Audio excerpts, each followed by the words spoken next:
Assalamualaikum warahmatullahi wabarakatuh. Alhamdulillahirabbil alamin.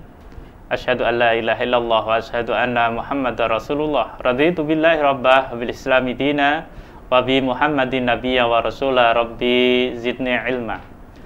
Pemirsa yang dimuliakan Allah Subhanahu wa taala, pemirsa program Cahaya Kolbu iNews TV Kaltim, kita memotret Islam dari berbagai sudut pandang. Pada kesempatan hari ini hadir kembali bersama Ibu Afita Nurhayati MSI yang insya Allah kita masih akan terus menggali bagaimana kita menulis.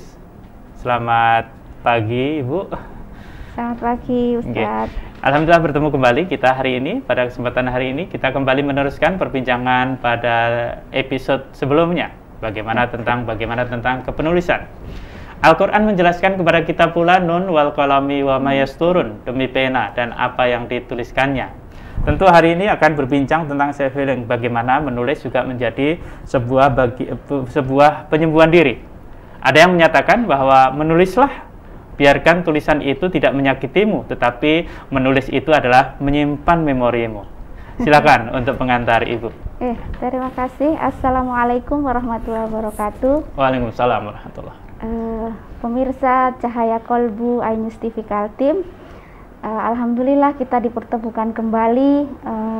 Mari kita ucapkan syukur kehadirat Ilahi Robbi, karena cahayanya lah akhirnya kita masih diberikan kesehatan, kemudian bisa berjumpa kembali dengan topik yang masih di seputar menulis, dan kali ini menulis sebagai self healing gitu ya, penyembuhan bagi diri sendiri. Jadi kita sendirilah yang menyembuhkan diri kita gitu ya. Ketika kita membuka Quran surat At-Tin ayat 4, itu kan dikatakan di situ bahwa sungguh kami telah menciptakan manusia dalam sebaik-baik bentuk. Jadi ketika kita itu diciptakan sebagai hamba oleh Tuhan kita, Allah Subhanahu wa taala, posisi kita adalah sebaik-baik bentuk. Di sini saya memaknainya baik bentuk secara fisik maupun secara psikis. Nah, tetapi ada juga disebutkan ayat yang lain, misalnya manusia memang tempatnya berkeluh kesah ya. Nah, tetapi tidak kemudian melakukan justifikasi terhadap ayat tersebut. Ada kalanya iman itu kan naik dan turun. Nah, ketika iman itu turun, maka kita sebagai manusia biasa memerlukan tempat untuk mencurahkan apa yang ada di dalam diri.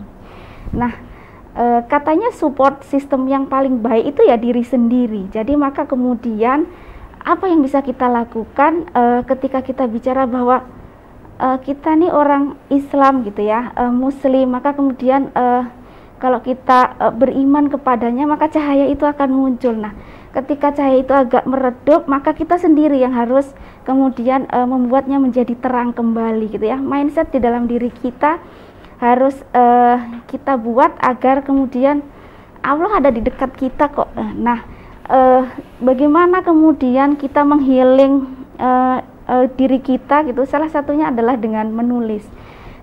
Tidak melulu harus kemudian tulisan itu dibukukan gitu ya, masuk ke dalam penerbitan misalnya, tetapi melalui akun media sosial yang kita punya gitu ya. Story akun sosial kita, kita kemudian meluapkan apa yang ada di dalam diri ketika merasa bahwa kita sedang tidak dalam keadaan baik-baik saja.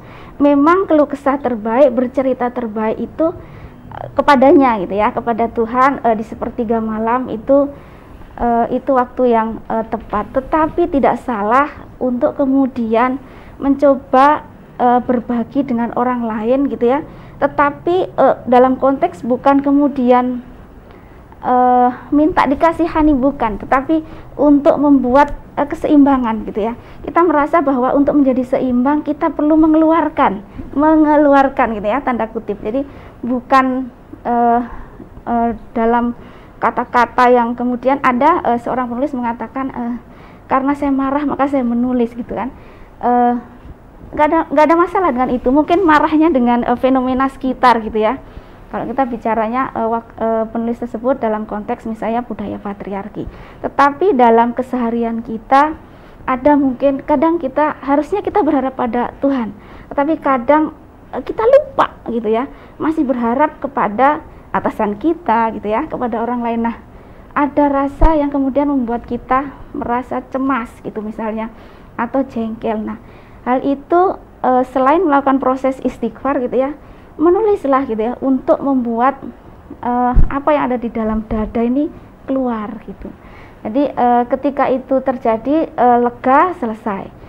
Karena bisa jadi, dan tiap orang itu berbeda ya, ketika kita bicara lingkungan pembentuknya itu kemudian menjadikan orang mengungkapkan apa yang ada di dalam dirinya, self-nya itu menjadi berbeda-beda. Saya menyarankan untuk menulis akan lebih baik kalau kemudian itu nanti dibukukan gitu ya, dan kemudian dibaca orang lain, oh kayak gini. Pasti di dalamnya penulis akan memberikan solusi gitu ya. Ketika saya dalam posisi seperti ini, maka kemudian hal seperti ini yang akan saya lakukan. Biasanya seperti itu. Nah, kalau toh tidak kemudian dibukukan, banyak media yang kita gunakan untuk menulis. Yang paling penting adalah membuat keseimbangan di dalam diri itu kemudian pulih kembali gitu dengan menulis itu. Kalau toh misalnya apa sih orang ini, misalnya seorang lain seperti itu, ya karena mungkin pemikiran yang membaca tak perlulah seperti ini, karena dia bisa men-self healing dengan cara yang lain. Tetapi cara menulis untuk men-self healing diri sendiri itu juga tidak ada salahnya. Itu. Oke, terima kasih untuk pengantarnya Ibu. Pemirsa yang dirahmati Allah Subhanahu wa taala, Iqbal, ketika kita membuka literatur, Iqbal pernah menyatakan bahwa bisa jadi kita itu ketika menulis menjadi seorang raja wali, meskipun kita ini hanya sekedar merpati. Artinya apa? Dengan menulis kita ini bisa besar di luar, meskipun dalam kondisi kita pun tidak seberapa besar. Maka kita sebenarnya bisa menyembunyikan sesuatu dari kelemahan kita dengan apa? Dengan menulis. Mungkin nanti akan kita gali di sesi yang berikutnya.